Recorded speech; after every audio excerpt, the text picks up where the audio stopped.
Over 70% of engine failures start from mistakes made under the hood. You think cleaning helps, but one wrong move could fry a $1,200 alternator in seconds. Never do this when cleaning your engine bay. Do this instead. Gotta stick with me because I've also got a bonus tip at the end that'll change how you clean forever. Let's get started. Mistake number 17. Starting with a hot engine. You'd be shocked at how many. People pop the hood right after driving and go straight into cleaning. Big mistake. A hot engine and cold water are a recipe for disaster. Metal contracts fast when it cools, and spraying cold water on hot aluminum can cause cracks you'll never see until the damage is done.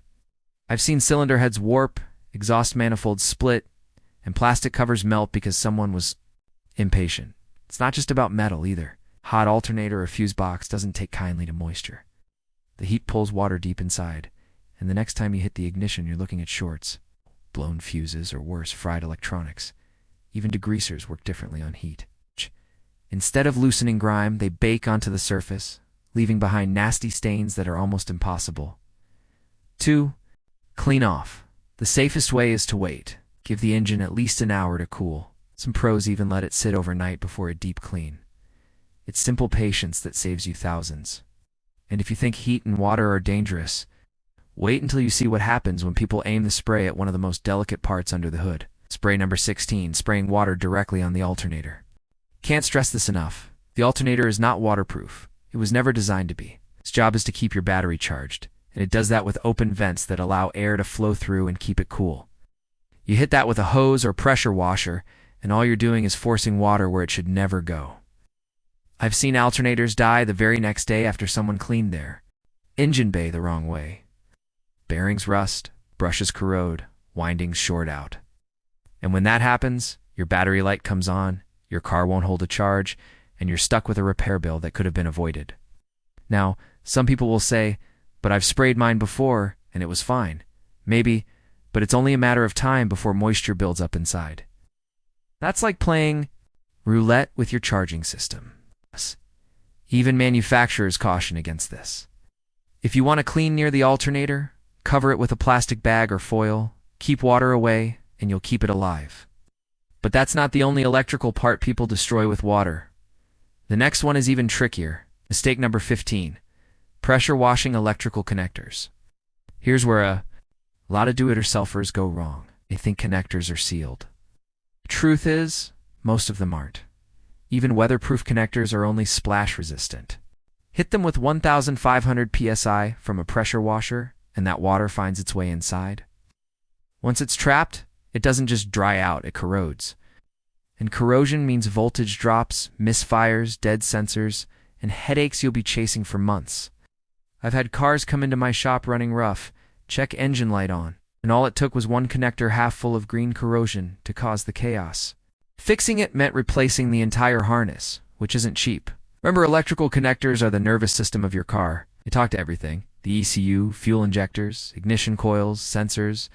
If you drown them, the car starts forgetting how to run.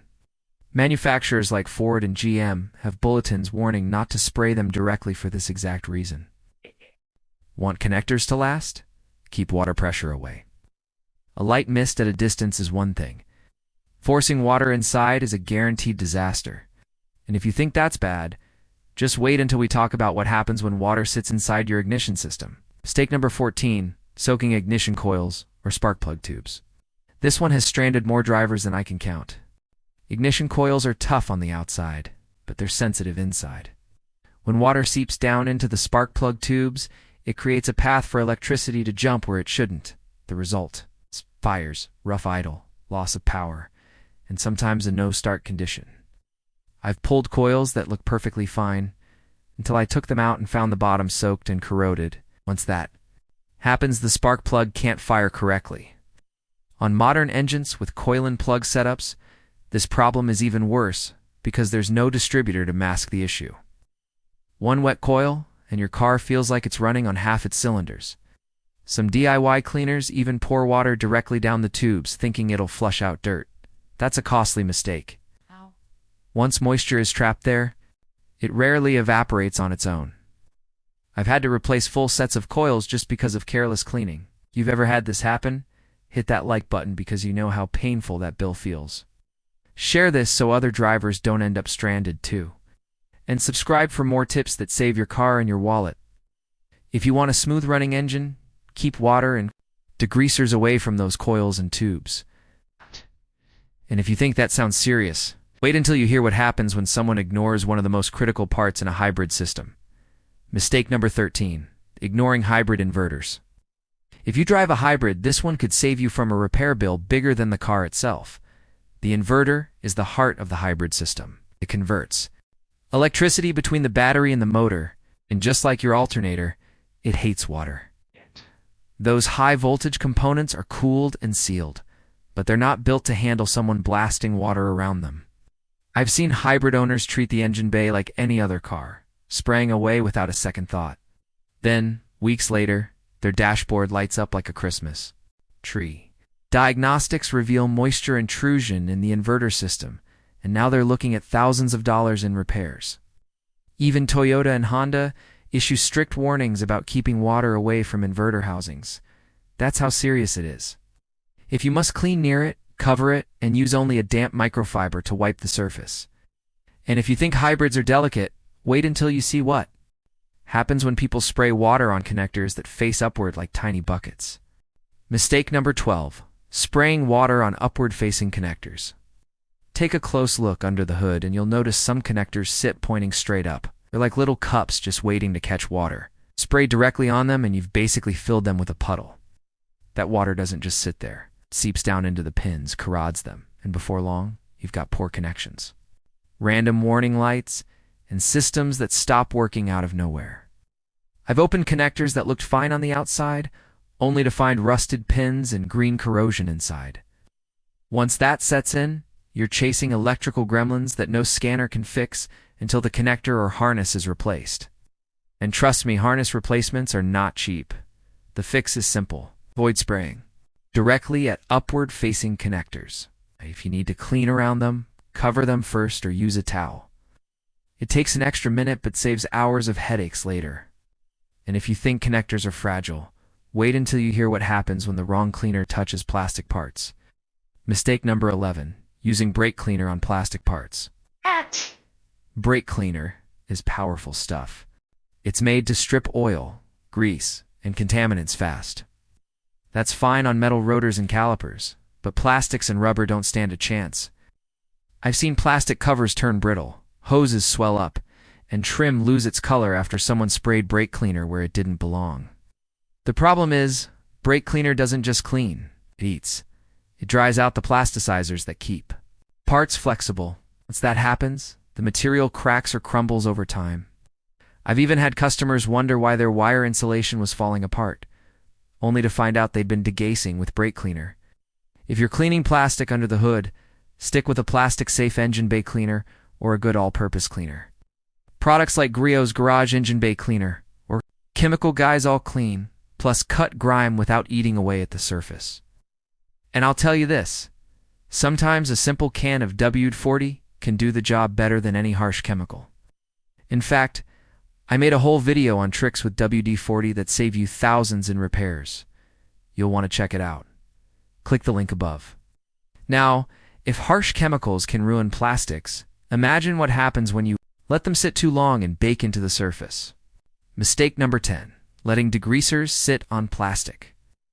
Degacers are great for cutting through grime, but they're not meant to marinate on your engine plastics. Leave them sitting, and instead of just loosening dirt, they start attacking the surface. I've seen plastic intake covers fade, turn chalky, or even develop a rough texture that never goes away. On some trim pieces, the damage shows up as ugly streaks you can't buff out. The worst part is the heat of the engine bay speeds up the reaction. That leftover residue bakes in, staining the plastic permanently. I once had a customer who thought their cover was just dirty, but what they were looking at was etched plastic from letting degreaser dry in the sun. Nothing could bring it back. Weigh, spray lightly, agitate with a soft brush or towel, then rinse or wipe it off before it dries. Quick in, quick out. That's how you protect the finish. And if you think stains are annoying, wait until we talk about hidden pockets of water that can wreck electronics from the inside out. Mistake number 9, ignoring trapped water pockets. Water doesn't always run off cleanly. It hides. It pools under wiring harnesses, inside intake manifolds, around coil packs, and in little pockets along the firewall. You think the bay looks dry, but hours later that trapped moisture starts creeping into connectors or rusting out bolts. I've pulled covers days after a wash and found standing water sitting right on top of the plugs. That's when the gremlins begin. Rough. Starts misfires, corrosion that spreads slowly until one morning the car just won't fire up. Trapped water also breeds mildew smells if it lingers too long in warm spots. The saddest part, most people never check. They spray, they wipe, they close the hood, and they're done. The solution is simple, but often skip. After cleaning, use compressed air or even a leaf blower to chase out the hidden moisture. Pop covers, look in the corners, and dry what you can't see. That extra 5 minutes keeps trouble away. And if you think hidden water is sneaky, wait until you see the kind of surface damage caused by using the wrong brushes. Mistake number 8, using abrasive brushes. I've seen people grab wire brushes or stiff bristles and go to town under the hood like they're scrubbing. Barbecue grill. It's a fast way to ruin finishes and damage parts. Plastics, painted surfaces, and even aluminum are softer than you think. An abrasive brush will leave scratches that trap dirt and make the area look worse over time. I once had a customer bring in a car with swirl marks all over the valve cover. They thought it was stained. Nope, just scratched to death. From using the wrong brush, it's even worse. Rough scrubbing on rubber hoses or wiring can wear down the protective coating, so that opens the door for cracks, leaks, and shorts. The right tools matter. Use soft detailing brushes, microfiber, cloths, or foam swabs for tight spots. They lift dirt without chewing up the surface. Gentle but thorough always wins here. And if you think scratches look bad, just imagine the hidden filth people miss when they forget to clean one overlooked area right above their heads. Mistake number 7, forgetting the underside of the hood. Most people focus only on what's sitting in the engine bay. They scrub the covers, hoses, and shiny metal, then slam the hood shut. But the underside of that hood tells a story, and ignoring it is a mistake. Dirt, grease, and road grime collect there over time. Worse, insulation pads can soak up oil and moisture, turning into a breeding ground for smells or even a fire hazard in extreme cases. I've lifted hoods where the top looks spotless, but the underside was filthy and dripping onto the engine. That's why some cars keep getting dirty right after a wash. It's falling from above. Cleaning the underside doesn't take much. A light spray of safe cleaner, a microfiber towel, or a soft brush will do the job. If there's insulation, treat it gently. And don't soak it. Keeping that area clean not only makes the bay look right, but prevents fresh dirt from raining down. And if forgetting the hood is bad, just wait until you hear what happens when people skip one of the most basic safety steps before cleaning. Mistake number 6, forgetting to disconnect the battery. This one sparks debate, but I'll give you the straight truth. You can clean an engine bay without disconnecting the battery, but leaving it connected raises the risk. All it takes is one slip of water or cleaner across the wrong terminal, and suddenly you've got sparks flying. I've seen it happen. Quick zap that fried a fuse box and left a car dead in the driveway. Disconnecting the negative terminal only takes a minute, and it gives you peace of mind. No risk of short circuits. No accidental drain while you're working. Light detail work, but when I'm deep cleaning, I'd rather play it safe. Don't just yank the cables loose. Use the proper wrench and tuck the terminal away so it can't spring back. That's how you prevent surprises. Now, if disconnecting is optional, reconnecting at the wrong time is downright dangerous, and that mistake is next. Mistake number 5, reconnecting the battery while wet. If you went ahead and disconnected your battery, good call. That's the safe way to clean. But here's where a lot of people go wrong. They rush to hook it back up while moisture is still lingering. Big mistake. Electricity and water don't mix, and a wet surface around the terminals can create arcs or shorts the moment you tighten that cable. I've seen terminals burn, corrosion set in instantly, and in one case, a main fuse blown just because someone couldn't wait. The rule is simple. Dry everything first. Wipe the battery case, posts, and surrounding area with a clean microfiber. Blow away any trapped water with compressed air. Make sure those terminals are bone dry. Before reconnecting, only then do you slide the negative back on and tighten it properly. Being patient here saves you from electrical headaches down the road. And if water near the battery is bad, wait until you see the kind of damage it does when people spray it directly at an AC compressor connector. Mistake number 4, spraying directly on AC compressor connectors. The AC compressor has electrical connectors that control clutch engagement and communication with the system. These connectors are small, but they carry an important job. Blast them with water, and you risk forcing moisture deep inside. Once that happens, corrosion sets in, and suddenly, the compressor won't kick on. I've had cars come in with dead AC only to find the connector was rotted from repeated washes. What makes this worse is the location. Compressors sit low in the bay, often right where water and road grime collect. Add pressure washing to the mix and you've practically injected water into a part that costs hundreds, sometimes thousands, to replace. The smart move is to treat those connectors gently. Cover them before rinsing, or better yet, clean around the compressor with a towel. Keeping that circuit dry keeps your AC reliable. And if a bad AC connector sounds costly, wait until we talk about cleaning up oil contamination the wrong way. That mistake can ruin more than just electronics. Mistake number 3, overlooking oil contamination that needs special cleaners. Oil and grease don't come off with just water. If you try blasting them away, all you'll do is smear the mess deeper into the bay. Worse, oil attracts dust and grit, turning into a sticky sludge that traps heat and damages hoses over time. Here's the kicker. Regular degreasers can sometimes fall short too. Oil-soaked areas like valve cover leaks, oil pans, or power steering drips need a petroleum-specific cleaner. Products like Gunk Engine Degreaser, Gel, or CRC Brake, Clean Non-Chlorinated for plastics, are designed to dissolve petroleum without leaving residue. Skip this step, and the oil keeps creeping back, slowly rotting rubber hoses and cooking wiring insulation. I've seen cars where ignored oil contamination turned into cracked belts. And even small engine bay fires? Don't underestimate it. Use the right cleaner. Take your time and wipe it down instead of just blasting it. And speaking of things you can't just blast away, the next one is a big deal if you care about your paint. Mistake number 2, forgetting to cover sensitive parts before rinsing. Water and electronics don't mix, and your engine bay has plenty of components that hate moisture. Things like the alternator, fuse box, air intake, exposed relays, and battery terminals can all be damaged if they get a direct splash. Rinsing without covering these areas is basically inviting corrosion, shorts, or expensive electrical gremlins later. The fix is simple. Use plastic bags, aluminum foil, or dedicated engine bay covers to shield those sensitive spots before you rinse. It only takes a few minutes, but it can save you hundreds in repairs. Even professional detailers take this step seriously because once water sneaks into the wrong place, it's tough to get it out. Don't take chances. Protect the parts that matter most.